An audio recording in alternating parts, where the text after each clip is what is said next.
இருந்து வாழ்கிற வீடு இதுதான். மழை வந்தால் தண்ணி, வெயில் அரைச்சா வைக்க, இது அங்கட வீடு வாசல்.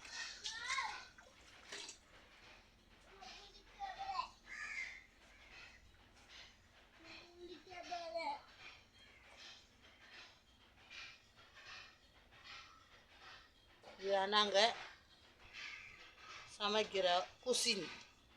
அது நிலைமையை பாருங்க.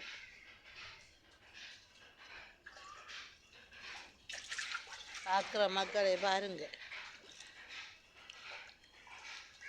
எத்தனை தடவை வீடு வீடுண்டு எல்லார்கிட்டையும் கேட்டுருக்கேன், அரசாங்கத்துக்கு கேட்டுருக்கேன், வீடு ஒன்று ஓட்டுத்தாங்க, உங்களுக்கு ஓட்டுத்தாங்கன்னு. வந்தாதாரம்ன்றாங்க. இதுவரைக்கும் தந்தது இல்லை.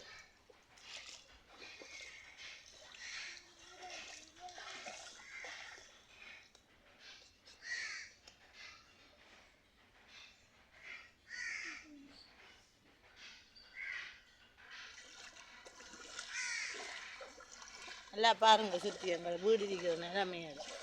எல்லார்கிட்டையும் உதவி எடுத்தோம், ஒரு வீடு கட்டிட்டாங்க, ஒருவர் கட்டித்தாராம கஷ்டப்பட்ட ஒரு வீடை கட்டினோம். அதை கட்டுறதுக்கு கூட எங்கிட்ட காசு இல்லை, மிச்சம் கட்ட.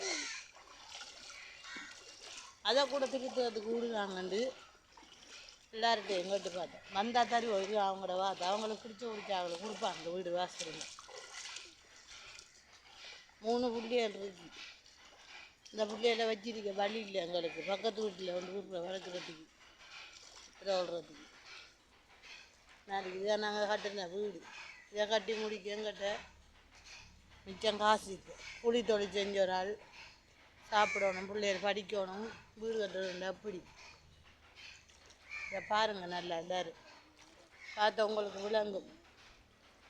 பார்க்குற ஜனாதிபதி பார்த்தாலும் விளங்கும், இல்லை யார் பார்த்தாலும், சமுத்தியாராக பார்த்தாலும் விளங்கும், டிஎஸ் ஆஃபீஸால் பார்த்தாலும் விளங்கும். பார்த்துக்கொள்ளுங்க. இது எங்களோட வீடு வாசல் நிலைமை. பொதுவாக போட்டுட்டிக்கேன் பாருங்கள்.